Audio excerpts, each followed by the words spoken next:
on WSGW. Now, here is your host, Kareem Bowen. This is Kareem, and we want to welcome you to United Shades of Gray, Conversations of Race in America. Today, we're going to kind of talk about the topic or look from the perspective when people often say, I don't see race versus you must see race. And we've had conversations around this, but I want to frame this conversation just a little bit differently because I want us to think objectively about what makes us get to these places or these positions where we have these thoughts or these feelings. And I think that this is a conversation you've probably had before, and I know certainly one that we've talked about before, but we're going to approach it in a very different manner. I've been thinking about something you said, Jonathan, and Jonathan, I might as well bring you in. John B. in the place to be. What's good, John? Hello. I was thinking about some things that we had talked about in terms of the dynamics and the framework, our target for the types of conversations that we wanted to have. And the purpose of this show is not to be accusatory or to point fingers at folks, even though sometimes we get a little passionate about things. I know I do. But it's sometimes to examine how we think and why we think the way that we think. And so I want to get back to one of those exploratory types of conversations where we really kind of talk about the framework and how we see these conversations and race in America. So you have heard from Jonathan over there.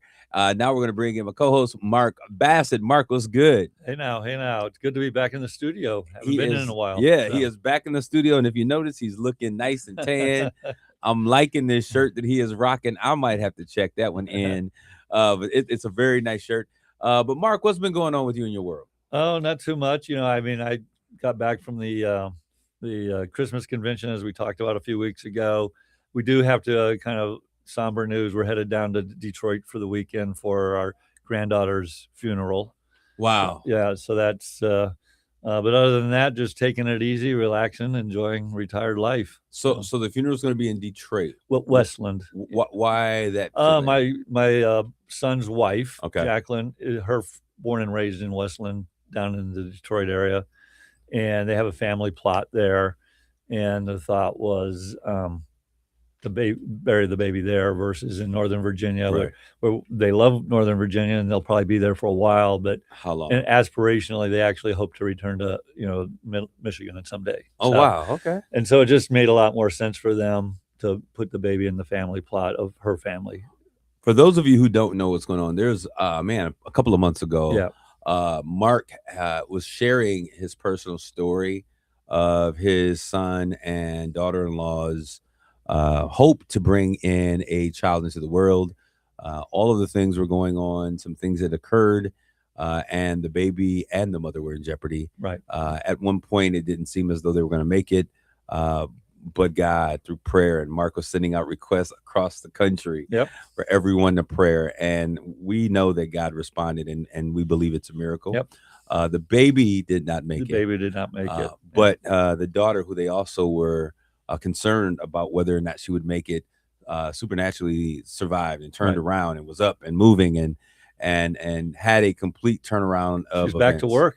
Back to work about a month ago, probably. So wow, that is crazy. It is absolutely crazy. And so he's just talking about laying that child to final rest. And that's a very emotional experience. Some people say, well, the baby wasn't here, but you're not just mourning the fact of that child. You're mourning what could have been, the expectation, love lost. And some of you that are out there that may hear this conversation understands that grief is a very real process, and how it impacts us, Mark, is very different for everyone. How is your family dealing with that? My family is thrown to the wind, so we don't interact with them a lot. Right. I think generally speaking, relatively well. Like my son, who lost his child, has handled it, better than I would have. Right.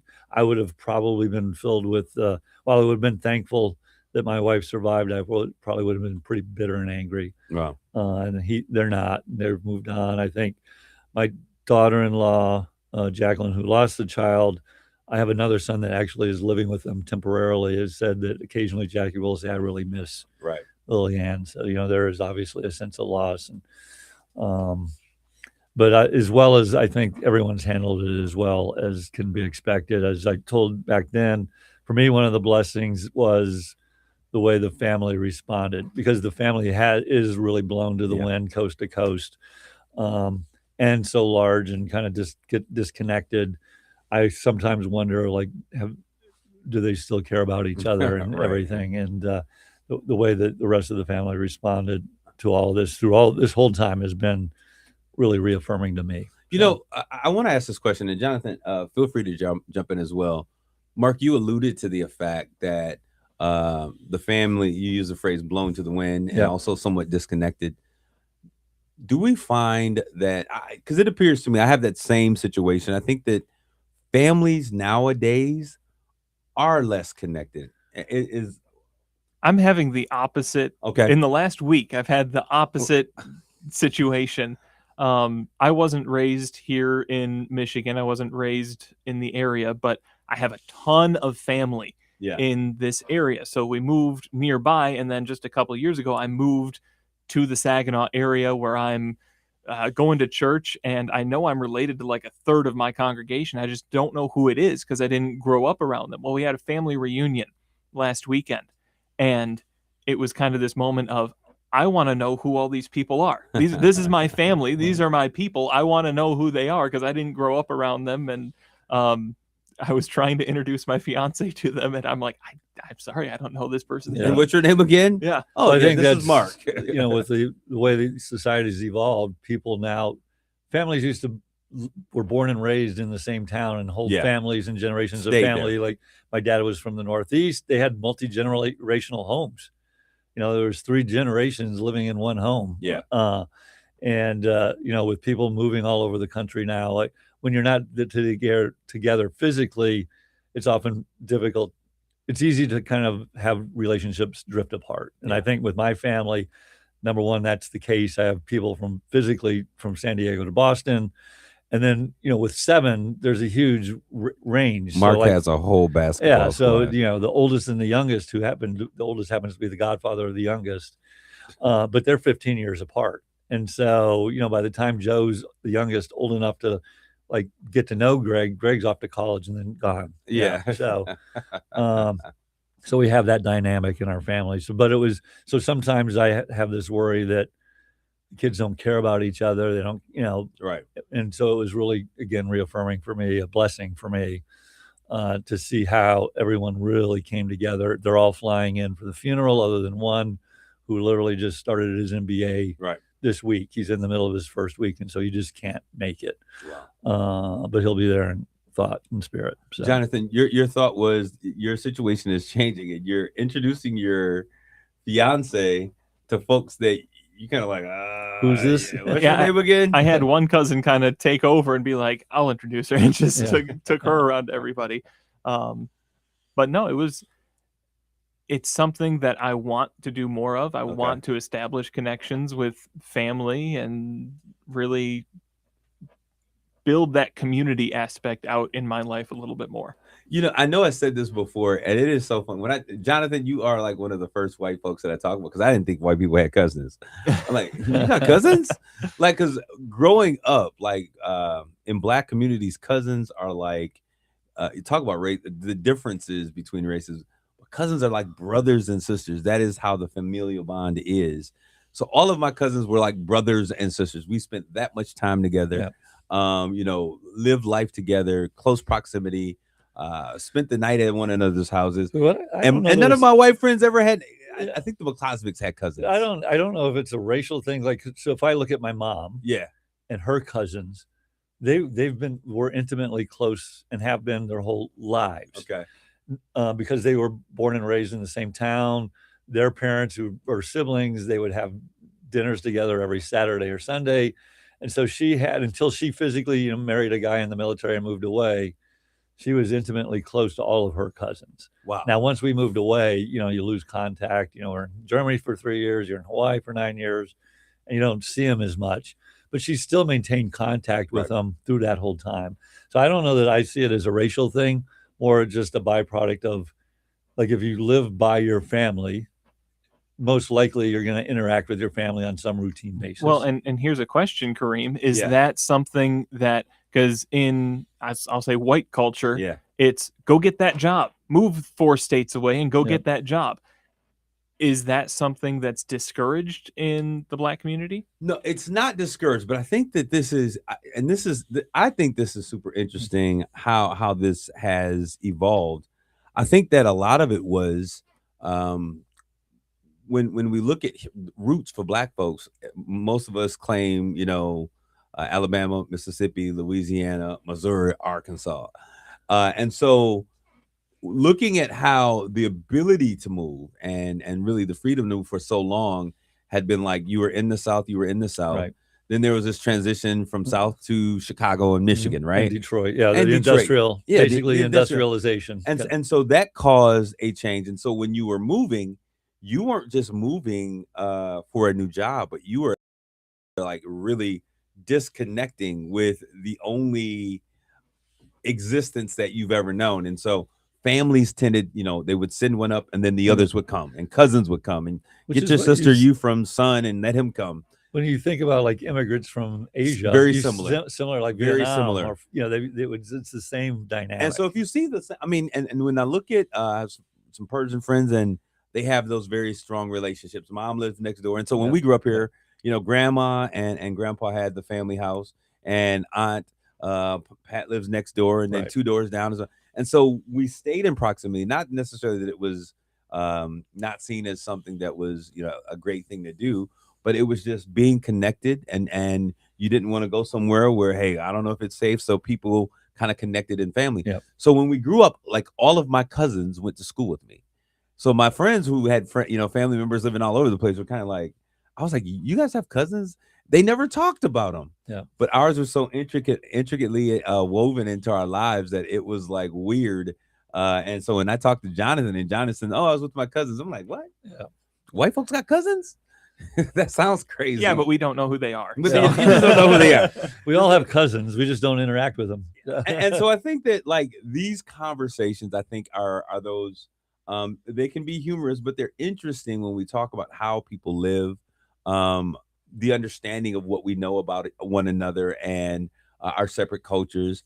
But also the fact that, we always say that, there's more that unites us than divides us.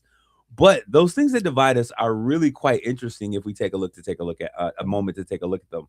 But I wanted to just kind of look at some things. So I brought in that concept when someone says, I don't see color, meets you must see color. When those two places collide, and I think that there is a place where that happens. Go ahead, Mark. I was just going to say, like, I just don't believe them. You don't believe? What do you mean when you say that? Well, I just think everybody sees color, and I think everybody, I do too, have certain kind of preconceived notions about someone of that race, right?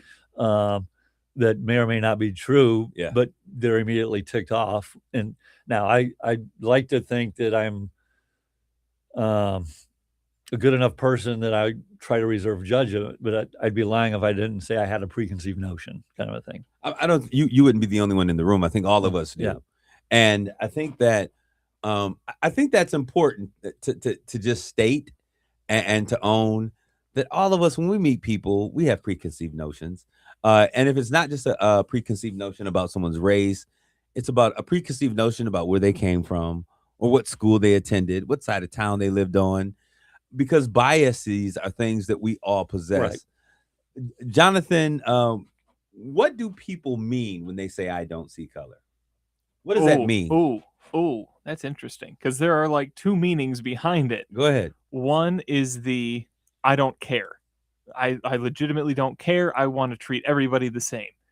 The other is kind of this touchy-feely, like, oh, I see you for who you really are on the inside. And I have a preconceived notion that people that say it are really the latter, not the former, actually. They say it as a point of deflection. Yeah. Yep. That's what I believe. Again, that's my preconceived notion. Hold on a second, because I gotta say this so I can move forward. I am so distracted by what I just saw.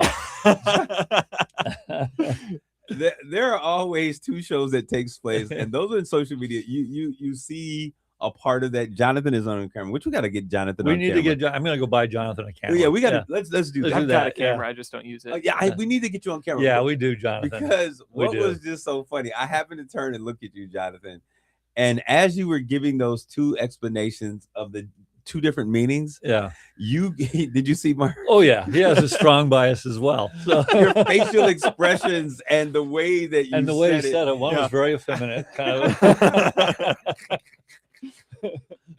But then you went into an accent with the second part. Oh, Yeah. I just see like there's flower children going. But anyways, it was funny, and so It got the point across. No, though. it did. There you I go. did. Yeah. But to that point, how you said that, and to your and what Mark was saying, it showed us that there were opinions about Right. what those two opinions were about. You Yeah. had some serious thoughts about those opinions. Yeah. Okay. What are your thoughts? I think that generally the people who say the two takes. Yeah. Generally, the people who say, I don't care. I don't see race. I don't care. They're both kind of deflections, I think. One is trying to deflect it and downplay it, and it doesn't matter. And that, I think that is, of the two, the better option. Okay. If you actually mean that. If you're going to judge people just based on how they present and what they do. The other one is a lot more of a judgmental thing. If you think about it, is I don't see color. I'm going to make other presuppositions about you. But I don't know. Maybe they're both just two ways of expressing the same thing, but I'm curious. Not caring or overly caring, I guess, are the two things. Let's lean into this a little bit. Which of those questions, I don't see color or I must see color? Mark, you kind of alluded to that. Where are you at on those two questions? I don't see color, or one question and the other one is a statement. Right. You have to see color. Well, I'm not sure I understand your question, but ultimately, just respond anyway. Yeah, so we'll get there. ultimately, I think someone's lying to themselves if they say they don't see color. Yeah, and that there's not some sort of, they don't have something deep down, either consciously or subconsciously, that's got certain stereotypes or biases or leanings, preconceived notions to that. I just think they're lying to themselves. Okay. What about you, Jonathan? I think that's accurate. But the I must see color, I disagree with as well. I don't, maybe because I'm not part of that culture, maybe because I haven't experienced it, but I don't carry my whiteness with me. And so making your race a part of your identity in such an integral way, I don't understand, and I don't think it's a healthy thing to do. I mean, I was going to say, like, I think when you're the dominant race, like when you're white, you're almost always in really white environments. So you carry your whiteness with you. Yeah, but you don't need, you don't pull out the card. You don't even think about it.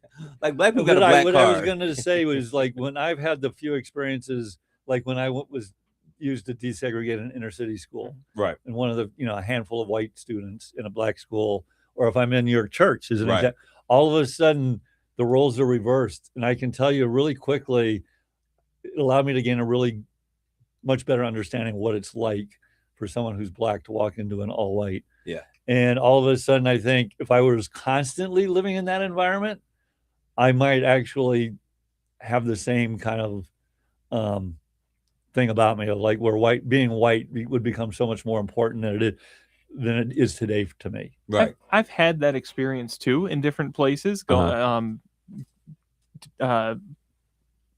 I went to a Baptist church service in Louisiana once when I was younger, and attending events with you, Kareem, and things like that. Yeah.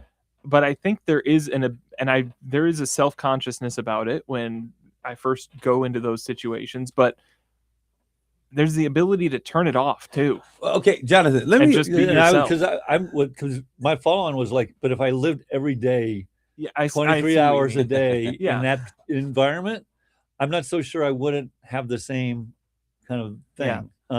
Because you're going to, after that hour, 2 hours, or 3 hours, you're going to walk back out into a very white environment. Yeah.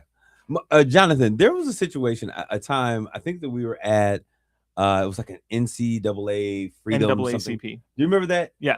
And I think you were there with me. And did that conversation somewhat come up, or like after that? Because that event, I mean, is all black except for Ruth Ann Knapp, who is, I think, one of the vice chairs for the NAACP. But I think that it was really interesting because I think that we were trying to do interviews, and it was one of those moments when you went in there. I mean, it was non-threatening, I'm sure Yep. but it was a moment in where you, as a white man who is a part of the majority culture, had a very black experience, had to sit through some very strong conversations from the keynote speaker. What did that moment feel like to you, Jonathan? You want the honest? Yeah, I want the truth. Yeah, Okay. I think it's So, well, the first thing was, I remember it was like, this isn't thinking, this place isn't for me. okay. I'm going to take a seat here. I'm going to do my job. I'm going to be professional. Yeah. This isn't something that I would normally go to, you know? Yeah. Like, No. but I it's get like, it. it's not marketed for me. It's not targeting. I'm not the target audience here. The other part was I was ticked off because it was taking forever to get the interviews. Yeah. So yeah. I wasn't having Was a it good running time. behind? Yeah. Mark, we gonna throw hands after we get done here. Hey, there are certain things that we do, but it was a great event. But the speaker was transitioning; he had taken a flight, and so he was delayed getting to the location. All right. I see you, Mark, and I caught what you were saying. My point is I couldn't fully experience the moment because there were other things going on that were kind of taken away from it for me. Okay, I think that that's an interesting question. I want to follow up with a thought that comes to mind in that space about. Well, it's interesting when you go to events like that, though, just the differences in how it's run, how people are dressed, how It- people, it all makes it's a just difference. really interesting. It makes to a me. difference. We're going to be right back with more United Shades of Grey, conversations of race in America. Stay tuned.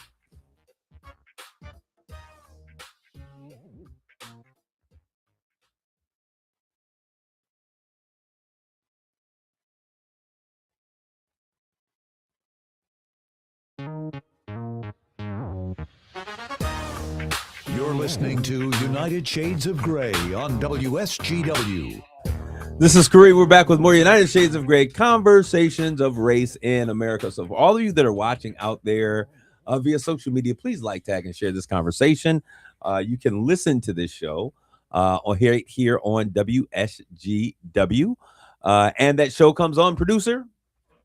Oh, you're asking Saturday mornings at, I want to say 6, Sunday evenings at, I want to say 7. Yes. Is it 7? Yes, Okay. 7 o'clock. Yes, it is 7. All right, so you can definitely watch the show. Go to the website, the page.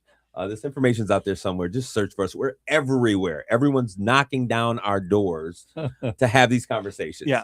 All right. So, but I wanted, before the break, you were talking about that it wasn't that you weren't the target audience, and it was understandable because this was an NAACP, National Advancement, National Association for the Advancement of Colored People, and when we look at that, you were correct. You were not the target audience. This was about Black excellence. It was about empowerment. It was about strengthening. I believe this was right after one of the elections. So there was a whole there that was necessary to take place. But how can you imagine going to a place where technically you fit the target audience, but you still are the only Black person that's in the room? And so when you said that, I thought it was interesting because oftentimes I, as a Black man, find myself as a part of the target audience, but I find myself in spaces that are community spaces that often are predominantly white spaces. Right. And so I said that because in that moment, I'm not allowed to check out. I'm not allowed to not pay attention or to not just be focused because of the things that are going around, because the information or the opportunity at hand is essential to what it is I'm trying to accomplish. And I think that that's something that many white Americans miss out on, an opportunity that they do not often have to be confronted by. Mark, you shared interestingly, when you come to the church. And the thing that's interesting, because in your situation, Jonathan, and also with your situation, the first time you came, it was funny, Mark, because you're my guy, right? Yep. And we talk and we go out to eat and I'm at your house. We've done all of these things together, and you were visibly Uncomfortable. I was nervous. Yeah. because you just don't know. Again, it's, I'm human. How do you act? What are you supposed to do? Like, again, I'm Catholic. I know exactly what I'm supposed to do during. So Catholic there was that service. difference as well. Right. Yeah. I mean, because but we it's- are. Yeah, exactly. We're non-denominational, Well, but the second- I'm a Pentecostal. Yeah. And, just how are you supposed to behave?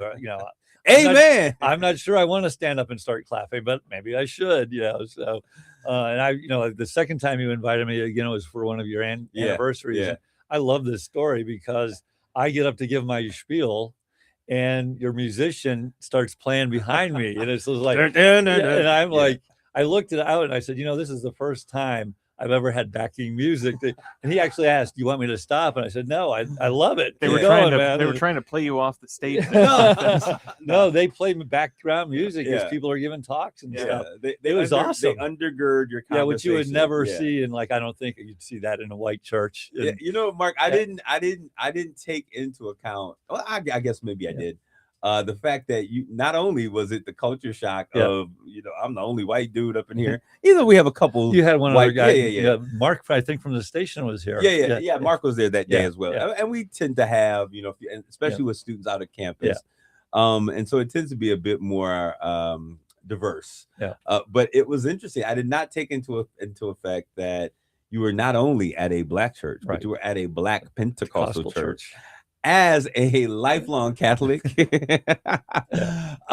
you're not standing up, sitting down. You standing up, clapping. Folks amening. Amen. So these experiences, Mark, how did that experience?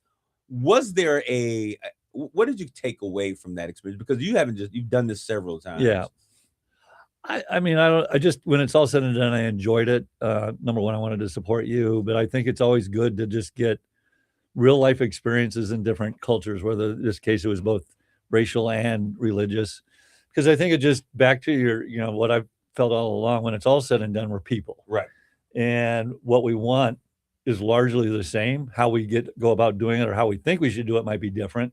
But what we really want out of life and for our families is largely the same. Yeah. When I was a kid growing up, and this is just the fact of how we have these experiences. When I was a kid, I believe in 8th grade, I had a friend, Brad McClozovic, and he became a Christian. It was just the craziest thing. He was Catholic. He became a Christian and started attending, what was it? First Assembly. I think it was First Assembly of God. Yeah. And so he started going to their summer camp, and I went to their summer camp with him in the 8th grade. I remember this like this was yesterday. And they were like, teaching people how to speak in tongues and all this stuff. I was like, oh, this is crazy. You teach people how to speak? I thought it just came to you. It's a gift of the Spirit. Mark, I'm just telling you what I experienced in that moment. All right. And so it was interesting because I'm here with a Catholic kid who is now immersed in this Pentecostal movement. Yeah. He's in there speaking in tongues and everything else.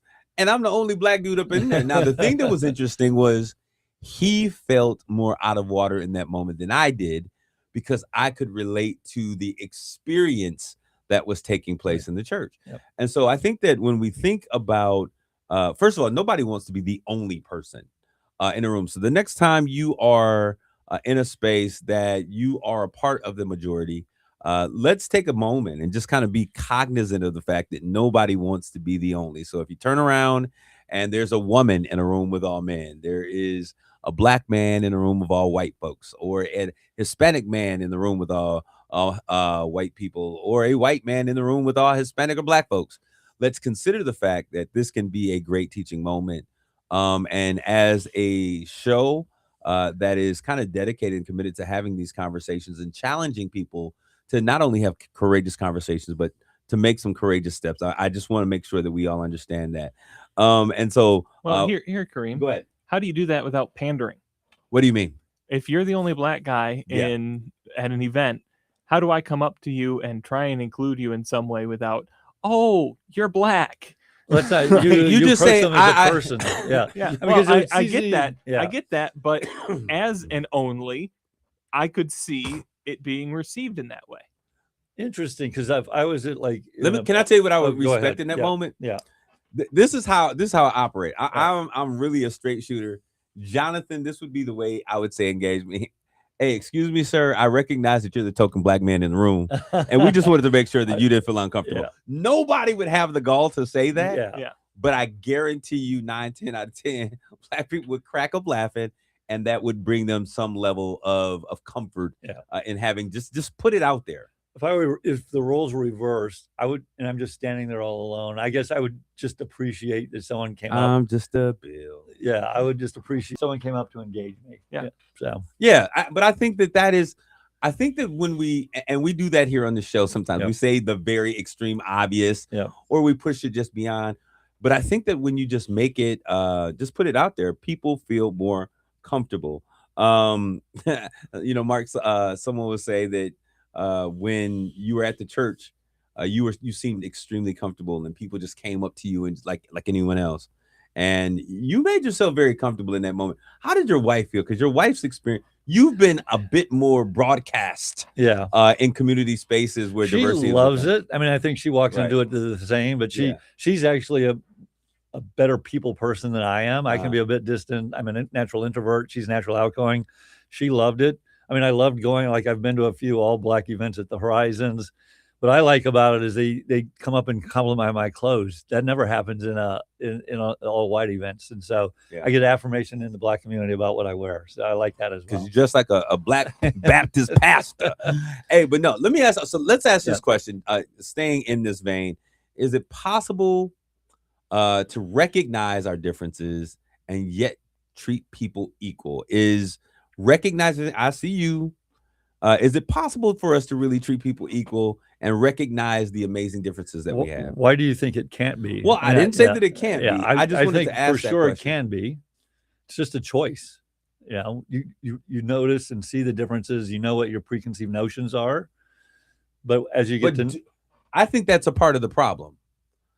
I believe what Jonathan said that you co-signed earlier. I believe when people say, I don't see color, that's the way to say, I'm not racist. Well, that's why I believe that they're lying to themselves if they don't. But I think that, do you think most people really recognize and know their biases, especially when it comes to race? I think if they're really, really honest, if you got them like in a confessional, the priest, only God's going to hear it, and you asked them and said, you have to, deep down they know. Deep down they know. But they have to do that exploration for themselves. But what I've learned, okay, because I'll give this as an example. I've been in situations where, like, and it's usually white women. This was one crazy situation. You got a Karen thing. Yeah, they'll say something that is like, "Oh my gosh, you are such an intelligent black man. Like, oh, you speak so well." Yeah, and I'm sitting there listening to them like. I can't say what I really want to say. They're giving you a compliment. They're in their mind, they're giving me a compliment because they are not aware of their biases. Right. They don't even understand that what they said could be offensive. Right. But I am aware, and I have been exposed. Do you react to that? Well, in my there are two reactions. The reaction in my head that says, Heifer, you have no understanding of what's going on. But then there is, I understand that she does not mean anything by it. And I've been in that space. Yeah, I've been in that space a number of times where I'm able to distinguish the difference. But I don't think to that point. I think people say, well, I don't see race as a decree of I don't see race as I'm not racist. And those are two different things. Right. And I think that's when people say that, that's what they're trying to proclaim they're not racist, is what they're really trying to proclaim. I didn't know if you were going to say something, Jonathan. No. But anyways, so when that happens, and it does happen. We call those microaggressions. Yeah. You're and it's not just race, it's gender. And it happens, again, right? And like I'd like to think, again, I'm not perfect, but that I have all of those, and I work really hard to get past them and see the person for who they are and what their capabilities are. And so I think there's no reason that everybody can't do that. And so I want to go back to that question because you said that you think that people are aware of their biases. I don't think people have been challenged enough to really, or put in positions where they really have to deal with those biases and how they view people. Because if they go into a space where they're not predominant or into a space where there's people that are other, they take that space. Most of their thoughts are internally and they think about it. They go back to their homes and their community and they have conversations about maybe the interaction. and they have They don't conversations. reflect on it. They have conversations with people who view the same way they do. Yeah. I mean, that's a fair point because I tend to be a pretty introspective person. So I think a lot about what I'm thinking, what I'm living. And I think I'm a pretty honest person about myself and who I am and what my strengths and weaknesses are. Yeah. If people are just kind of lollygagging through life, you could very well be right. They aren't aware. I just happen to believe that if they ask themselves and were honest about it, they would realize that they have them. Okay. So I want to throw this out there, Jonathan. You look like you're in deep thought. Yeah. It's scaring me. He's got the thinker pose going on. I don't know if he's getting ready. He wants to say something. This isn't a very comfortable position to be in. Yeah, no, I got it. That's But I want to just throw this out here to both of you guys and to anyone who hears this conversation. Think about what you just said, Mark. Your experience coming to the Potter's Touch, your experience coming to the Heart of the City Band. Now that was. It was a very diverse group. It was a very diverse but there group. were a lot of black folks up there. in there. There were, and I was, and you were the keynote. I was the keynote, and I'm not from Saginaw. And you're not from Saginaw. And so I was a little nervous about the message I was going to deliver, Yeah. but I think it went over well, which was ultimately like we're all the same. Yeah. And the key is developing relationships across boundaries, whether it's black, white, Catholic, Pentecostal. And the challenge was like, go up to someone you don't know and meet them and try to get to know them. Yeah. Basically. Mark, I want to ask, because you just said we're all the same. Do you agree with that, Jonathan? Do you think we're all the same? Humans are humans. No, are there differences? Yes. I would agree with that. Yeah. Well, this kind of goes to something that you said earlier. Yeah. The thought that I had about it, where can things come out equal if we recognize those biases and if we see race? I'm like, yes, things can come out equal, but they can't come out equitable in the same way. We've made the distinction between those two things, but in any social interaction, you can be equal, but you're not going to come out equitable if you're like, this is who you are, this is your race and all of that. So when you ask the question that you just asked again about seeing well, just what were we talking about? It ties back into what you were just saying, where are we all the same? Yeah. No, we're not all the same. Yeah. You can equally, well, it depends on how you define same. Exactly. Right. Yeah. So obviously we have different skin colors, we got different heights. But what I mean by the same is what drives us and what we want out of life. And there we are. Yes, we are the same. I think that's very true. I would say that's equality in a way. But how often do we operate from that base? That we are all generally the same. I don't think that we do. And the fact that our neighborhoods mirror exactly kind of who we are and are very similar. We live in places that are very homogeneous. Sure. Lets me know that nature. It's the tribal mentality. Yeah. But what each tribe wants, I would argue, is like they want good things for their family. They want to, Mark, they want their families to be successful. This is the issue that I have with that. Okay. Because we take that as a premise that we understand. I think that what you are absolutely correct in that everyone wants the same thing out of life. Right. And I share this within the black community, because sometimes we might think that, someone who has a drug addiction is a crackhead. And we're like, oh, she's got to want better for. No, I'm sure any and every person desires that their children have a better future than they did. Mm-hmm.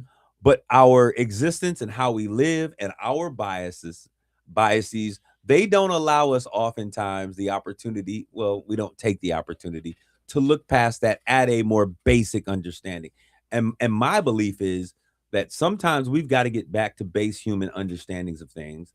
But I also understand that life is very different with the skin that I'm in. Mm-hmm.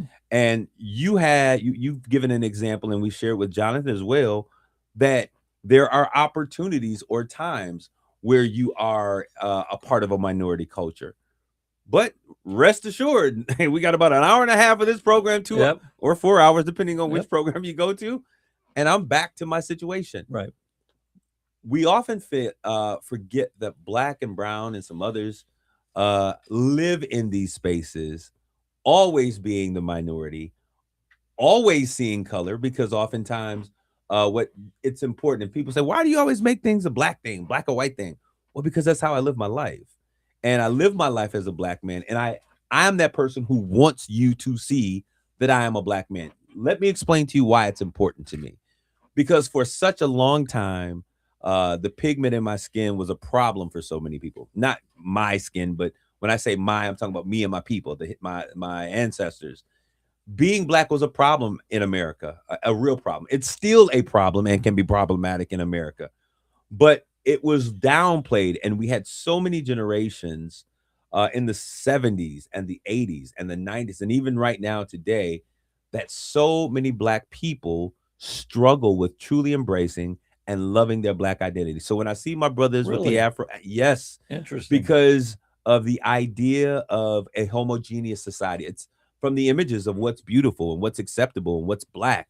Uh, and so when I see braids and I see dreads and I see all of those things, I love them all. And so I want you to see my blackness because I feel that I am a representation of the continued legacy of achievement and growth of a people who were oppressed but could not be taken out. And so, like Maya Angelou's poem, "And Still Like Dust We Rise," I want you to see my blackness because it is for me a badge of honor. Is that problematic? Not to me. Mark, mean, you like me because I could be your one black friend. Yeah, You're like, I got a black friend. I think people. I mean, again, I don't view it as a racial thing. Like there's Italian Americans, Irish Americans. They're very proud of their heritage. They but still have none of Irish their ones. stories, and we talk about immigrants. We conflate the Well, story of immigrants. I don't want to with get this- in. go Oh, ahead. sorry. Go. You finish. No, finish. you were talking. Go ahead. I was going to say I don't want to get into an argument of degree of. Yeah, I would say immigrants to the U.S. in the late 1800s, early 1900s, Irish, Polish. Did they have to deal with slavery? No, but they had to deal with some pretty tough issues as well. And so I don't want to get into the degree of toughness argument. Like we had it tougher, so I just want to because say, there's no comparison. well, I understand, but I think the argument was more like I don't have an issue with people relishing or celebrating their heritage or where they came from. Right. Just like I don't have an issue with Mexican Americans celebrating the fact that their heritage is Mexican, or Irish Americans or Polish Americans in Bay City. I have no issue with any of that. No, I think that is appropriate. I think that's an appropriate place to be because some people have an issue. There are a lot of people in this country who believe we should all be Americans, right? And everything should be about American culture. And a lot of those people don't mind if an Italian American enjoys their heritage or a Polish American enjoys their heritage. You are preaching to the choir. Yeah. And that distinguishment, that distinguishing factor is problematic for so many conversations because when we talk about where we come from and we talk about history, people get mad because black folks always talk about slavery. But as I'm not Irish, I can't talk about Ireland and those other things. So I can't talk about how my grandparents got on a boat and came over here. So if we're going to talk about history and we're proud of history, slavery is a part of the legacy of African American descendants of slaves. And what I would love for America, especially those Americans who think we shouldn't talk about slavery because it makes people feel bad. Just as we talk about the bad parts of slavery, let's talk about the abolitionists who leaned into abolishing one of the most heinous crimes against Americans or against people in the world. I mean, history is history. I think we should teach the whole history, the good and the bad. I mean, that's part of who we came from, where we came from. So I would tend to agree. And so I think we're going to continue this conversation because I really want to lock in on how we see some very fundamental things very differently. Thank you guys for tuning in. An hour goes by so fast, but it's always a pleasure to be with these guys and with you all. Sticks Day. Always come back with another day. This is Kareem on United